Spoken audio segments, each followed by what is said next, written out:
예, 안식구.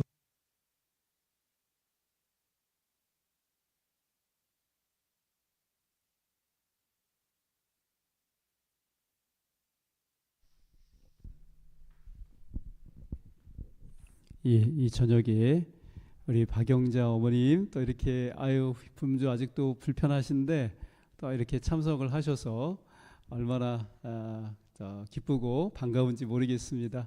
우리 박영자 어머님이 주의 전에 올라오는 이 발걸음이 정말 더 가벼워지고 더 건강해지셔서 정말 사슴같이 그렇게 뛰어서 주의 전에 올라오실 수 있기를 주님의 이름으로 축복합니다. 네. 또 우리 조용준 사장님도 또 이렇게 오셔서 감사하고요. 무엇보다도 우리 나유한 아버님께서 정말 빠짐없이 이렇게 모든 집회에 참여하시고 그러시는데 너무너무 감사하고, 우리 나 선생님 언제 한번 우리 안규 실학교 시간에 좀 간증을 좀 한번 좀 들었으면 좋겠다 하는 그런 생각이 듭니다. 예, 꼭 그렇게 될 수 있기를 간절히 바라겠습니다. 예. 예, 오늘 이 시간에는 어디? 예, 안녕하세요. 예, 예, 우리 김영석 선생님 사장님, 예, 사모님하고 예, 저 친구분 같이 이렇게 오셨는데, 예, 자매님이세요? 그러시군요. 예, 환영합니다. 예, 우리 박수 한번 하시죠. 예, 크게 박수 한번. 예.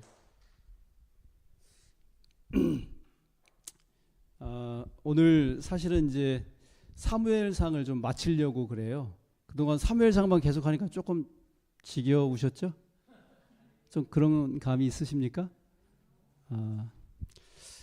그래서 지금 고민을 하고 있어요. 사무엘하를 계속할까 아니면은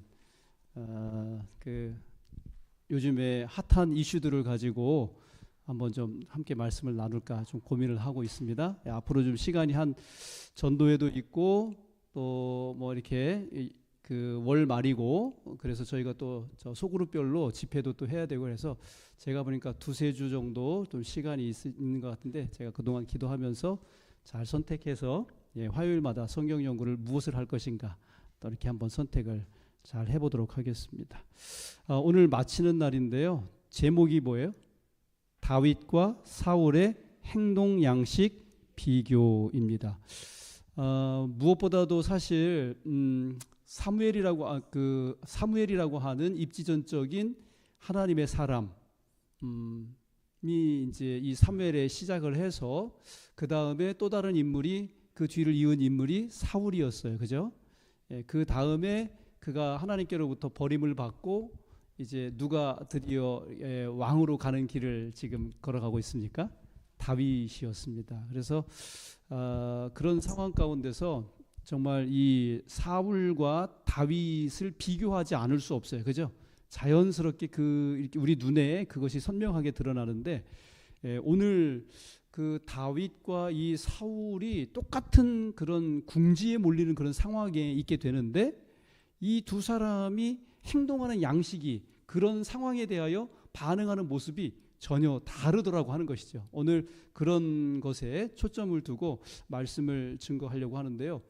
간단하게 28장의 내용은 아시는 것처럼 블레셋이 사울의 군대 이스라엘과 전쟁을 하게 되는 그런 상황 가운데서 사울이 무척 두려워하게 되는 그런 장면. 그래서 결국은 그가 하나님께 묻지 못하고 엔돌의 신접한 여인을 찾아가서 이 전쟁이 어떻게 될 것인지, 도움을 받을 수 있는 길이 있는지, 이런 것들을 묻는 그런 장면이 펼쳐지고요.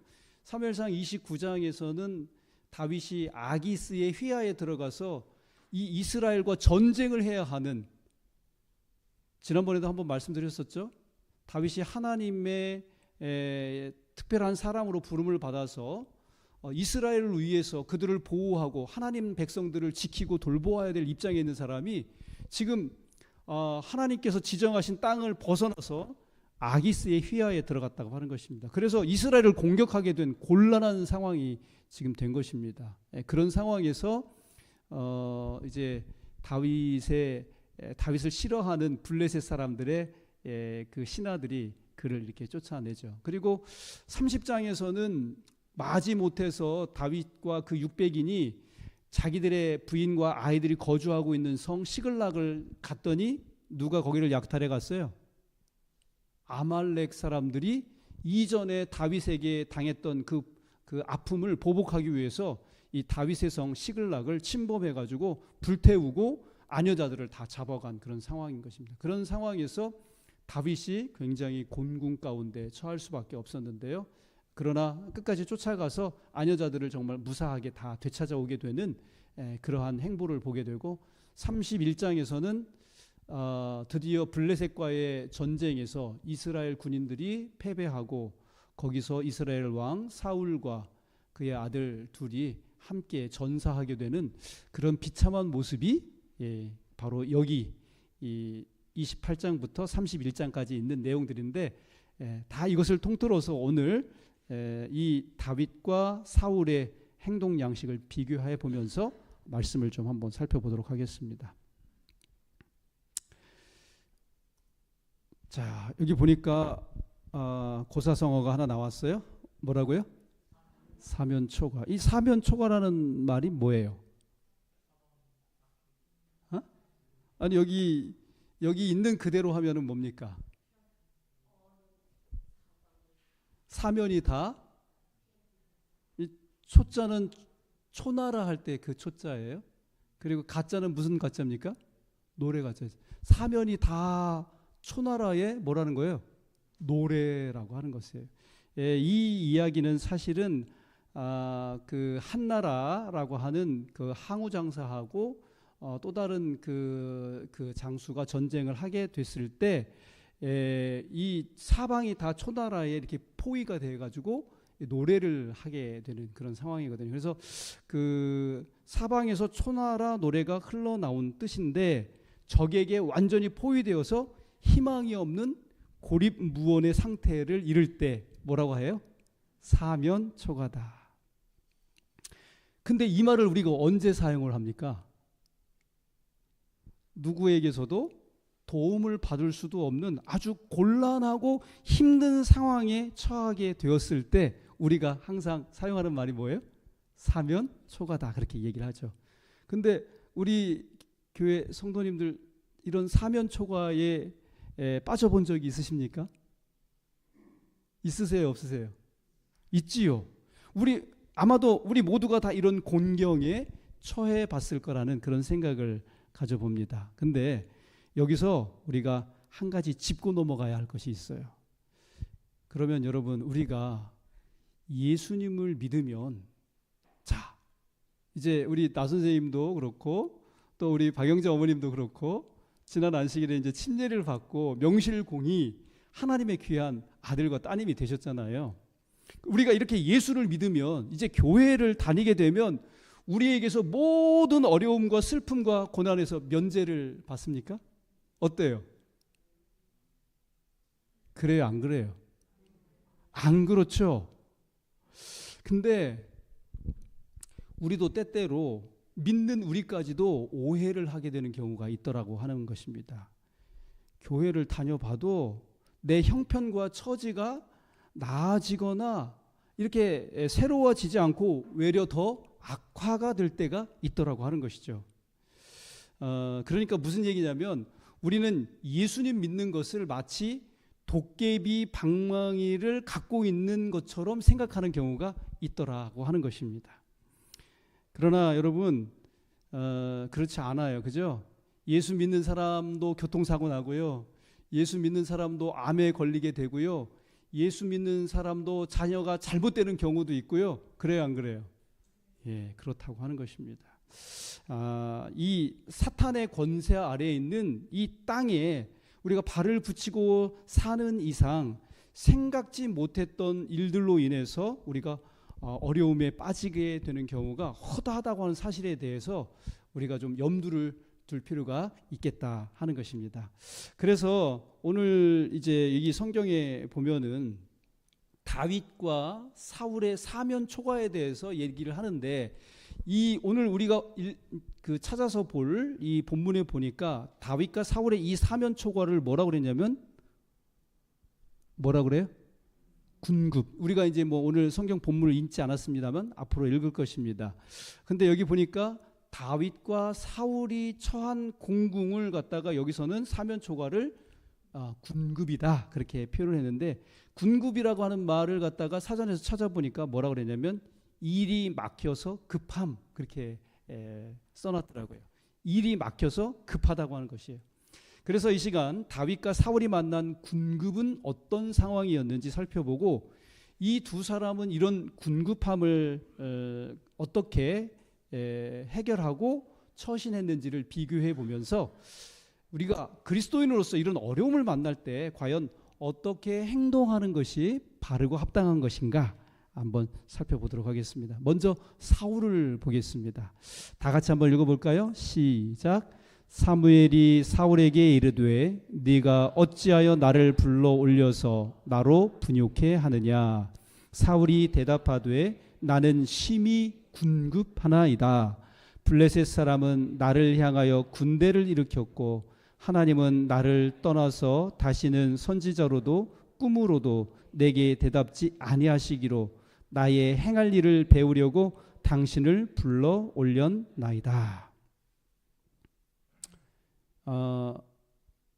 지금 블레셋이 이스라엘과 전쟁을 하게 된 그런 상황이에요. 근데 아까도 말씀드렸지만은 쳐들어오는 그 블레셋을 보고 사울이 엄청난 두려움을 느낀 것입니다. 그런데 그때 사울이 의지하거나 그 전쟁을 대비할 의논 대상이 없는 것입니다.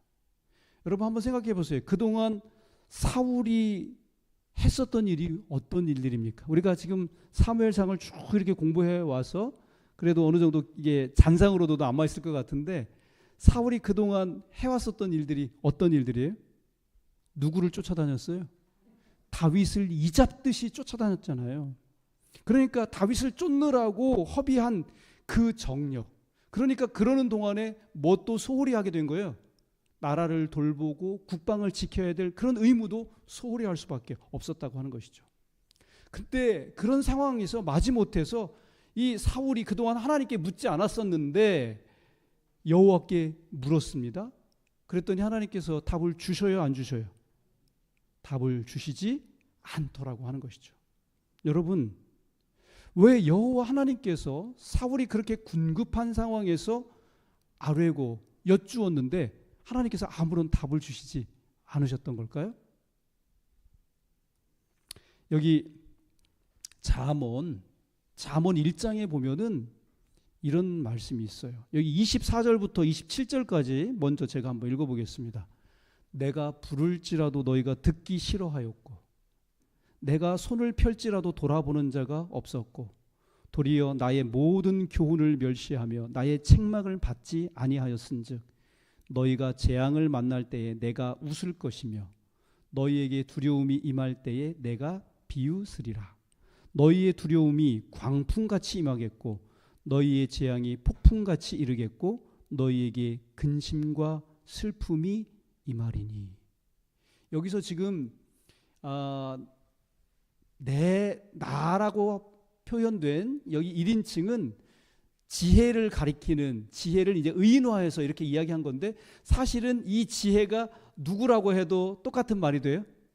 하나님 혹은 예수님이라고 해도 같은 말이 될 것입니다. 자, 28절부터 30절까지 또다시 같이 한번 읽어보겠습니다. 시작. 그때에 너희가 나를 부르리라. 그래도 내가 대답지 아니하겠고 부지런히 나를 찾으리라. 그래도 나를 만나지 못하리니 대저 너희가 지식을 미워하며 여호와 경외하기를 즐거워하지 아니하며 나의 교훈을 받지 아니하고 나의 모든 책망을 업신 여겼음. 그러니까 그동안 하나님께서 계속해서 우리에게 말씀하시고 지시하시고 경책하시고 돌이킬 것을 요청하시고 호소하셨지만 그 모든 시간마다 어떻게 했다는 거예요? 듣지 않고 귀를 막고 무시하고 멸시하고 자기 뜻대로 살아갔다는 것이죠. 그러다가 이제 어려움과 환난을 만났을 때 그때 사람이 어려우니까 물에 빠졌으니까 어떻게 한다는 거예요? 살려달라고 한다 이것이죠. 근데 하나님께서 그때 대답하시겠다고요? 안 하시겠다. 여기 지금 그렇게 말씀하시는 것입니다. 여러분, 그렇다면은 이러한 순간에 사울의 이러한 궁급함을 해결할 수 있는 유일한 방법이 있다면 그것은 무엇일까요? 여기 전도서 9장 14절 15절에 보니까 이런 말씀이 있었습니다. 우리 함께 읽습니다. 시작. 곧 어떤 작고 인구가 많지 않은 성읍에 큰 임금이 와서 애워싸고 큰 흉벽을 쌓고 치고자 할 때에 그 성읍 가운데 가난한 지혜자가 있어서 그 지혜로 그 성읍을 건진 것이라. 그러나 이 가난한 자를 기억하는 사람이 없었도다. 자, 여러분, 이 가난한 지혜자가 그 지혜로 성읍을 건졌다고 그랬는데 여기 지금 애워싸고라고 하는 말이 있죠. 이 성경에서 이 애워싸고라고 하는 단어를 우리가 그냥 이렇게 심드렁하게 그냥 보아 넘길 단어가 아니라고 하는 것입니다.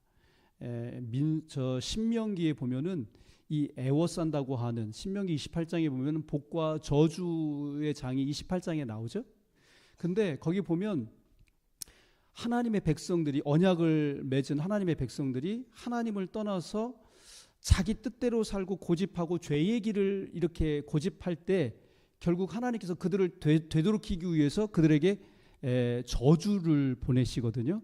근데 그 저주의 거의 마지막 단계가 어떤 단계냐면은 이방 나라가 쳐들어와서 이 예루살렘을 뭐 하는 거예요?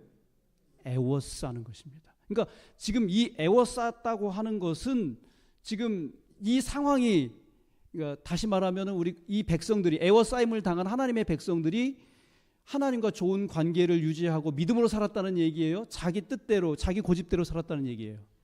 자기 고집대로 살았다는 얘기죠. 그런데 이 상황에서 가난한 지혜자가 있어서 그 지혜로 그 성읍을 건졌다, 그렇게 이야기하고 있습니다. 이 지혜가 어떤 지혜일까요? 생각해 보세요. 여러분, 지금 사울이 꼭 이와 같은 형편과 처지에 지금 놓여 있는 것 아닙니까? 그렇다면 사울이 이 가난한 지혜자의 그 지혜가 지금 필요한 것이에요. 그 지혜는 어떤 지혜일까? 그 지혜는 다름 아닌 금식과 기도로 하나님 앞에 다시 돌아가는 회개가 참된 가난한 자의 뭐였다는 거예요? 지혜였다는 것이죠. 여러분, 그런 상황에서 그런 곤궁 가운데 빠져있는 사람을 구해내고 살려줄 수 있는 분은 누구밖에 없어요?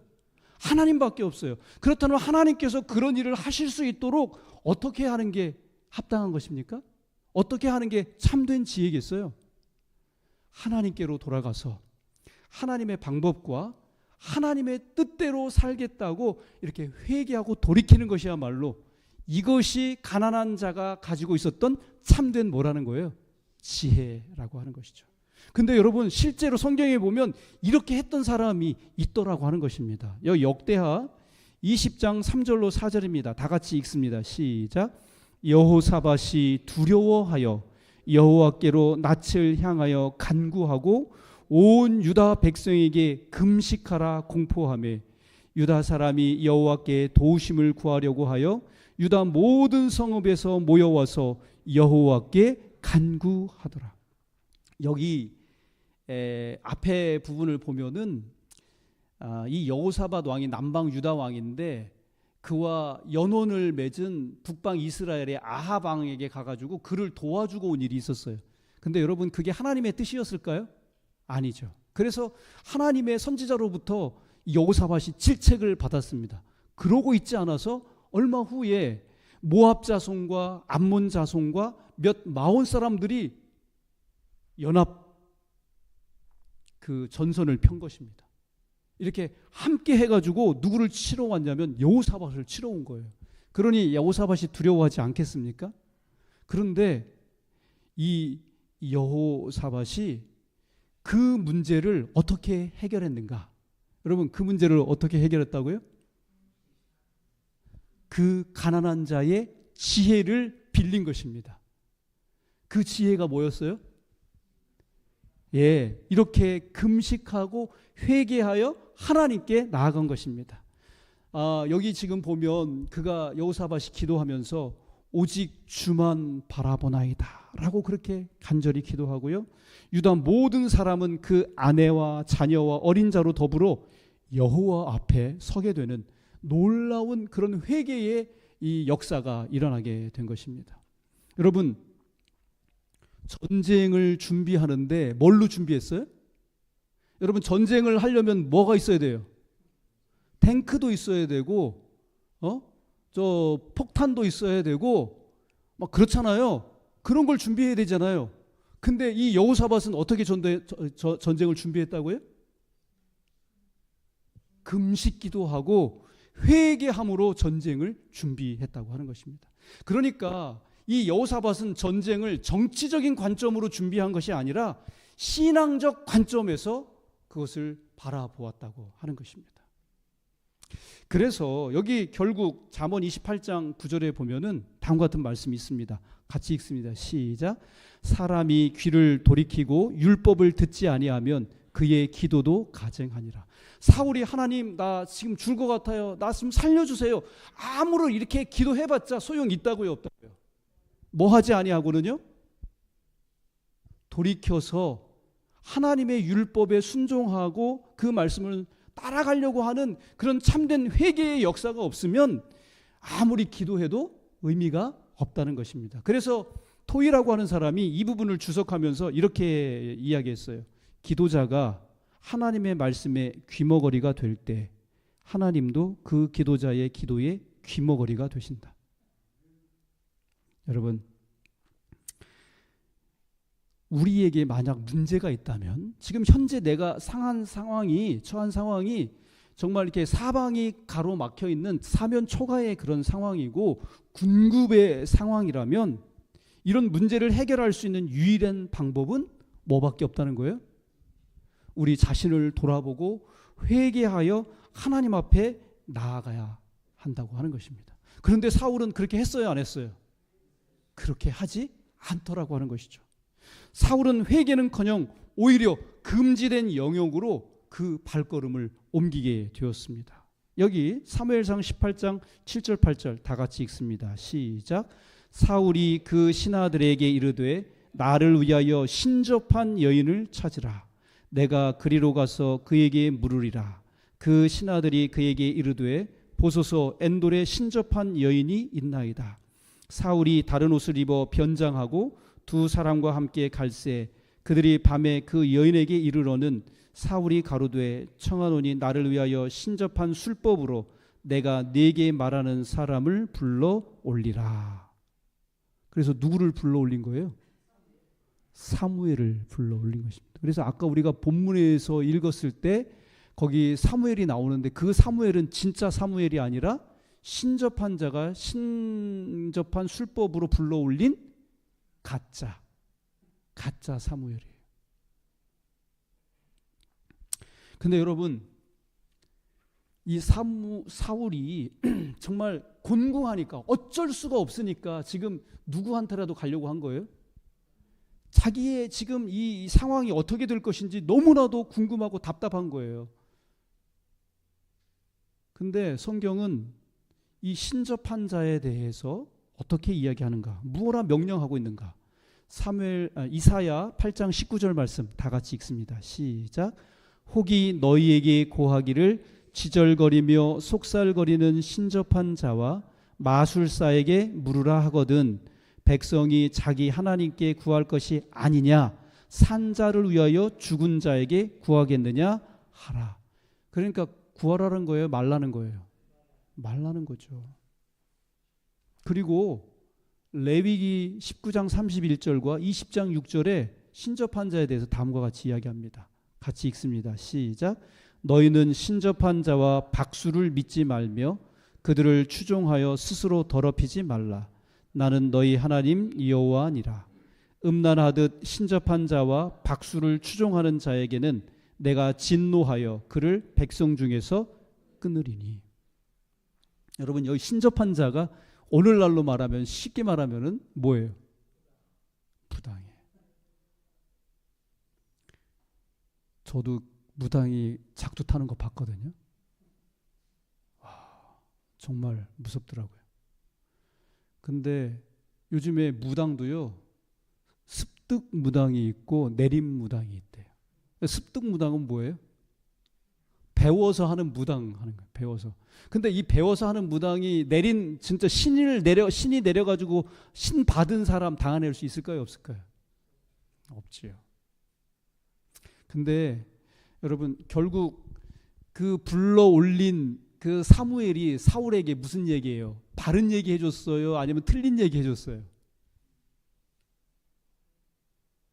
예?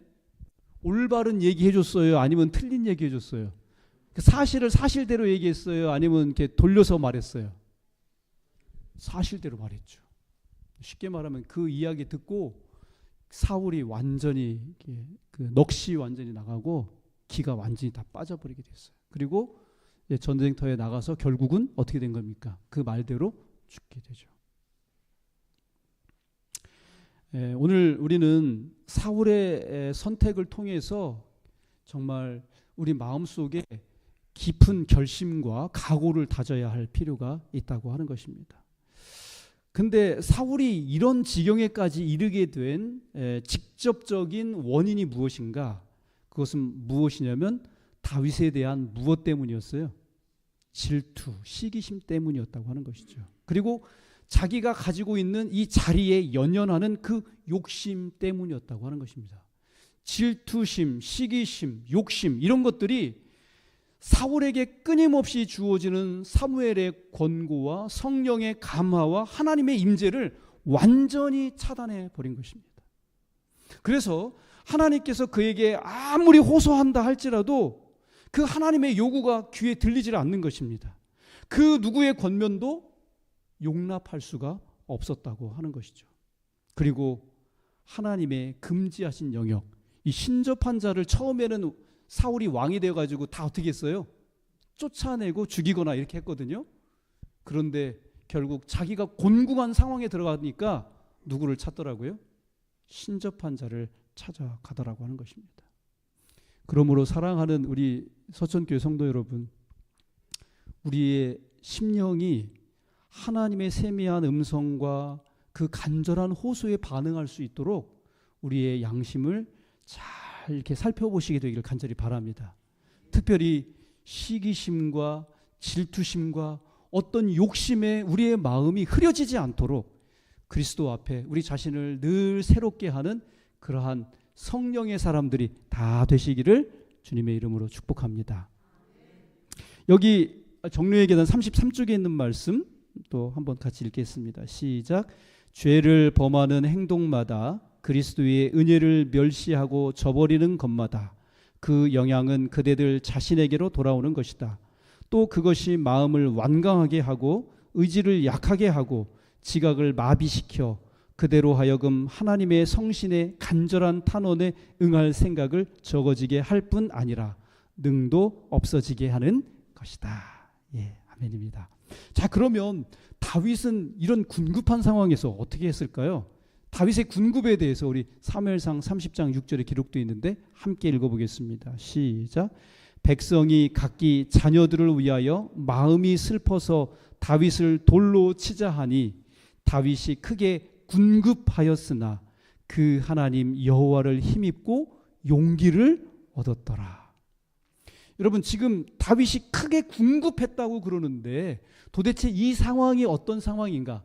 제가 또 성경을 하나씩 다 찾아서 읽어드려야 되겠지만은 여기 부조와 선지자 692쪽에서 다음과 같이 설명을 해주고 있습니다. 사울은 그를 그의 나라에서 추방했고, 그는 누구냐면 다윗이에요. 사울 때문에 결국 도망 나왔잖아요. 그죠? 망명을 했잖아요. 블레셋 사람들은 그를 진영에서 몰아냈다. 이 아기스와 함께 전쟁터에 나갔었는데 아기스의 신하들이 다윗을 시기하고 질투하잖아요. 그러면서 다윗이 아기스의 총애를 입는 것에 대해서 이 블레셋 그 장군들이 이제 시기 질투하니까 뭐라 그러냐면 이 전쟁에서 그 사울 왕하고 다윗이 무엇으로 다시 친해질 수 있겠습니까? 결국은 다윗이 전쟁터에서 갑자기 마음을 바꿔가지고 우리에게 칼끝을 겨눈다면 우리는 꼼짝 못할 것 아니겠습니까? 하면서 이제 다윗이 이렇게 진영에서, 블레셋 진영에서도 쫓겨나게 되죠. 그리고 아말렉 사람은 그의 성읍을 약탈해 갔다. 그의 아내들과 자녀들은 포로가 되고 그의 친한 친구들은 단결하여 그를 대적하고 그를 죽이겠다고 위협하였다. 이 빨간 글씨 이후 다 같이 읽어보겠습니다. 시작. 다윗은 모든 인간의 지지로부터 끊어진 것처럼 보였다. 예. 그런 상황인 것입니다.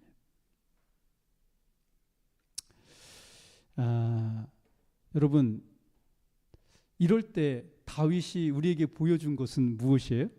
우리가 아까 사무엘상 30장 6절에서 읽었던 것처럼 다윗은 그런 군급한 상황에서 누구를 힘입었다고요?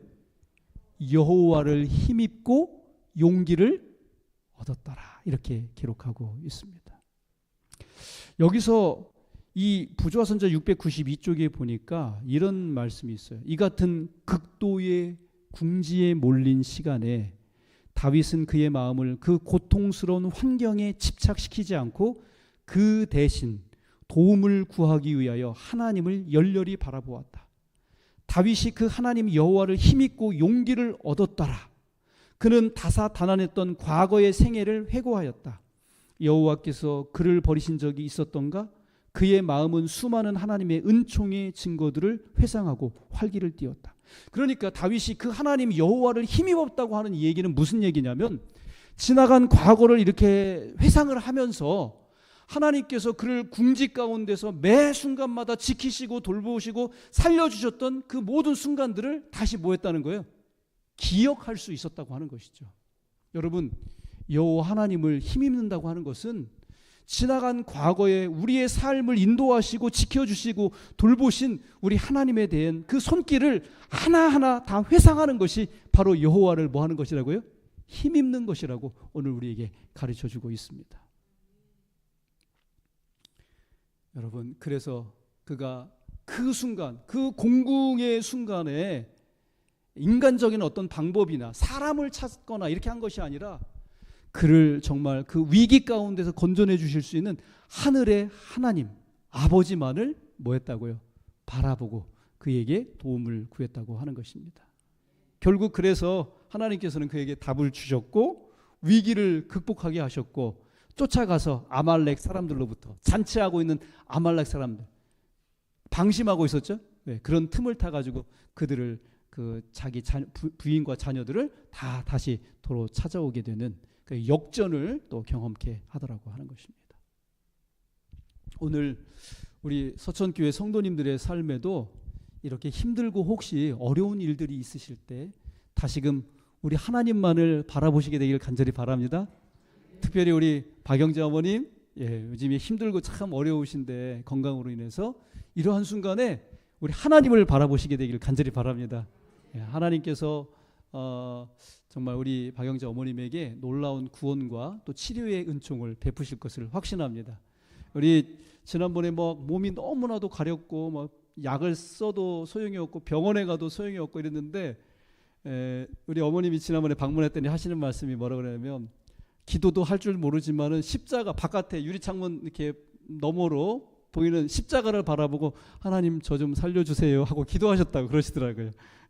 그래서 요즘에 많이 좋아지셨다 그러는데 정말 이제는 단순한 이러한 믿음에서 이러한 믿음뿐만 아니라 하나님께서 어떤 분이신지, 하나님께서 우리를 어떻게 구원하시려고 하셨는지에 대해서 하나씩 이제 공부해 가면서 더 큰 믿음의 귀한 따님이 되시기를 주님의 이름으로 축복합니다. 자, 이제 제가 말씀을 줄이면서 이 말씀을 줄인다고 했는데 제가 살펴볼 게 두 가지가 있어요. 여러분, 초기 그리스도인들과 그들이 당했던 군급한 상황, 사면 초가의 상황이 있었는데 혹 기억하십니까? 예수님께서 누가복음 21장 20절 21절에 보면 이런 말씀을 주십니다. 너희가 예루살렘이 군대들에게 애워싸이는 것을 보거든 그 멸망이 어떤 줄 알라? 가까운 줄 알라. 그때에 유대에 있는 자들은 산으로 도망할지며 성내에 있는 자들은 나갈지며 촌에 있는 자들은 그리로 들어가지 말지어다라고 하는 이런 경고의 말씀을 예수님이 친히 주신 말씀입니다. 예루살렘이 이렇게 군대에 에워싸였어요. 이 군대는 어떤 군대입니까? 역사적으로 아시는 바와 같이 로마 군대입니다. 근데 예수님의 말씀을 기억하고 있었던 그리스도인들, 예수님을 신뢰하고 주님으로 믿고 예수님을 따르고 있는 그리스도인들은 단 한 사람도 이 에워싸였을 때, 로마 군대에 에워싸였을 때 죽은 사람 있어요, 없어요? 각시의 대쟁투 30쪽에 보면 이런 말씀이 있습니다. 그리스도인은 예루살렘의 멸망 때 한 사람도 죽임을 당하지 않았다. 왜냐하면 그리스도께서 당신의 제자들에게 미리 경고하셨으므로 그분의 말씀을 믿은 모든 사람은 그 약속의 징조에 유의했다. 뭐예요? 이렇게 에워싸일 때 어디로 들어가지 말라고요?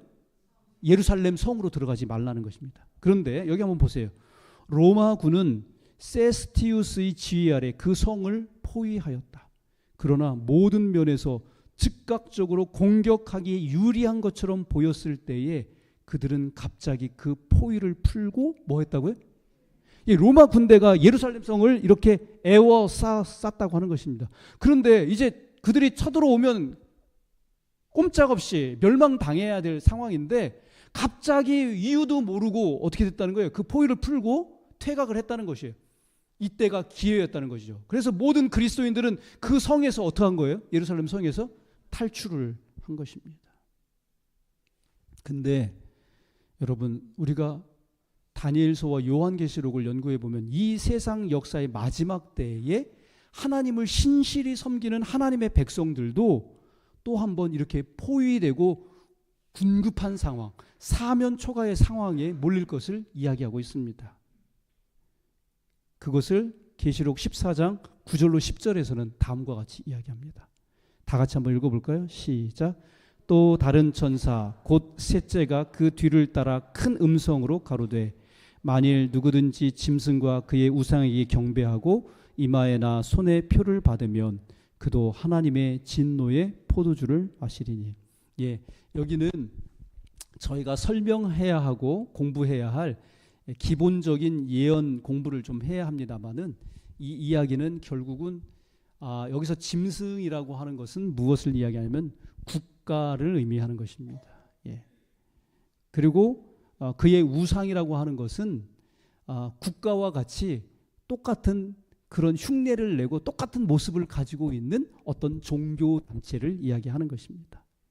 근데 국가와 그 종교 단체에 경배하고 하고 이마에나 손에 표를 받는다고 했는데 이것을 결국 이야기하면은 쉬운 말로 하면은 일요일 법령이라고 하는 것이죠. 여러분 지난 우리 코로나 때 강제적으로 뭐 맞으라고 했어요? 백신 맞으라고 하죠. 그 백신 안 맞으면 어떡합니까? 외국 나갈 비행기 탈 수 있어요, 없어요? 비행기도 못 탔어요. 이제 우리는 그 코로나 상황을 겪으면서 훗날 국가가 일요일 법령을 내릴 때 어떻게 될 것인가에 대해서 미리 정말 조금 맛을 봤다고 하는 것이죠. 여러분 하나님의 법은 이제 이 각시 대쟁투에서 이 부분을 주석을 하면서 이런 이야기를 했어요. 안식일은 충성의 시금석이 될 것이다. 왜냐하면 안식일은 특별히 투쟁의 초점이 되는 진리가 되기 때문이다.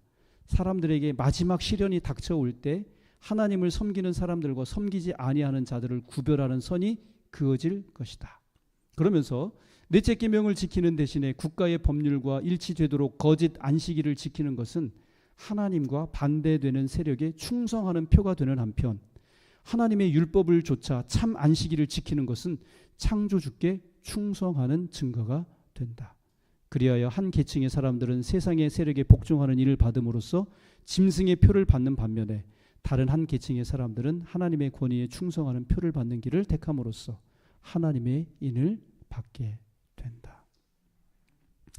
예, 여러분 우리는 사탄이 이 세상을 지금 장악하고 다스리고 있기 때문에 우리가 끝까지 하나님의 뜻을 순종해서 하나님만을 경배하고자 한다면 사탄의 공격을 받을 수밖에 없습니다. 그래서 우리는 이 세상에서 어려움을 만날 수밖에 없어요. 그러나 하나님께서는 우리에게 어려움을 만나지 않도록 하겠다고 약속하지 않으셨다는 사실을 기억해야 할 필요가 있고요. 오히려 세상에서 어려움을 만나도 그것을 이길 힘을 주시겠다고 오늘 우리에게 약속을 하십니다. 여기 요한복음 16장 30절과 시편 50편 15절 우리 함께 읽고 예배를 마치겠습니다. 함께 읽습니다. 시작. 세상에서는 너희가 환난을 당하나 담대하라. 내가 세상을 이겼노라 하시니라. 환난 날에 나를 부르라. 내가 너를 건지리니 네가 나를 영화롭게 하리라. 아멘. 예, 오늘 기도를 하도록 하겠습니다. 군급한 상황을 만나게 되면 자신을 돌이켜 회개하고 다윗처럼 여호와를 힘입고 용기를 얻는 그리스도인이 되도록 우리 기도합니다. 그리고 침례를 받으신 분들을 위해서 기도하십시다. 이제 막 예수 그리스도의 보혈로 이렇게 그리스도의 자녀로 막 거듭나신 우리 분들은 아기와 같은, 영적으로 그렇다는 얘기죠. 그죠? 신앙적으로 지금 앞으로 어떤 힘든 그런 상황과 어려움들이 또 올지 모르겠어요. 그럴 때 그런 시련과 유혹들을 잘 극복하고 주님의 길 끝까지 가실 수 있도록 우리 주남용 아버님, 나요한 아버님, 우리 박영자 어머님, 박창길 성도님, 양미란 성도님, 이종웅 성도님, 우리 강은 우리 아이를 위해서 기도해 주시면 감사하겠습니다. 그리고 내일 2025년도 선거위원회를 개최하게 되는데요. 그 일을 위해서, 그래서 우리 재직들을 잘 선출해서 우리 교회가 더욱 발전하고 하나님의 사업에 큰 역할을 감당할 수 있도록 하기 위하여 선거위원회를 위해서 기도해 주시기 바랍니다. 주차장 허가를 위한 표본 조사가 잘 이루어질 수 있도록 그렇게 기도해 주시면 또한 감사하겠습니다. 이 표본 조사가 이제 뭐냐면은 몇 군데를 이렇게 땅을 파가지고 거기서 유물이 발견되지 않으면 모든 공사를 할 수 있도록 허가를 내주는 마지막 단계인 것 같습니다. 그래서 이게 잘 돼야 될 것 같아요. 다른 것보다도 이게 잘 돼야 되거든요. 이것만 해결되면 우리 교회가 그동안 그토록 원했던 주차장 공사를 이제 시작을 하게 될 것입니다. 그리고 환우들을 위해서, 요즘 환절기이기 때문에 감기 환자들이 많거든요. 감기 걸리시지 않도록 또 이렇게 기도해 주시면 감사하겠습니다. 두 분씩 또는 뭐 세 분씩 또 혼자 또 기도하셔야 될 분들은 또 혼자 기도하셔도 좋고요. 이 시간 그렇게 기도하겠습니다. 우리 윤볼 집사님, 우리 박영자 어머님 위해서 특별히 좀 기도해 주시면 감사하겠습니다. 기도하겠습니다.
마치는 찬미 436장 찬미하시고 주 기도문으로 마치겠습니다.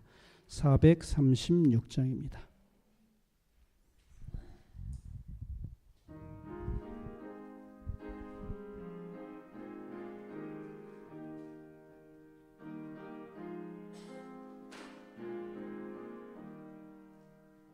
주 닮기 원해 주 닮기 원해 주를 닮기 원하네 저 하늘 번영 가는 날까지 주를 닮기 원하네 주 예수 따라 주 예수 따라 주를 따라가려네 저 하늘 본향 가는 날까지 주를 따라가겠네. 하늘에 계신 우리 아버지시여 이름이 거룩히 여김을 받으시오며 나라의 임하옵시며 뜻이 하늘에서 이루어진 것 같이 땅에서도 이루어지이다. 오늘날 우리에게 일용할 양식을 주옵시고 우리가 우리에게 죄지은 자를 사하여 준 것 같이 우리의 죄를 사하여 주옵시고 우리를 시험에 들지 말게 하옵시며 다만 악에서 구하옵소서. 나라와 권세와 영광이 아버지께 영원히 있사옵나이다. 아멘.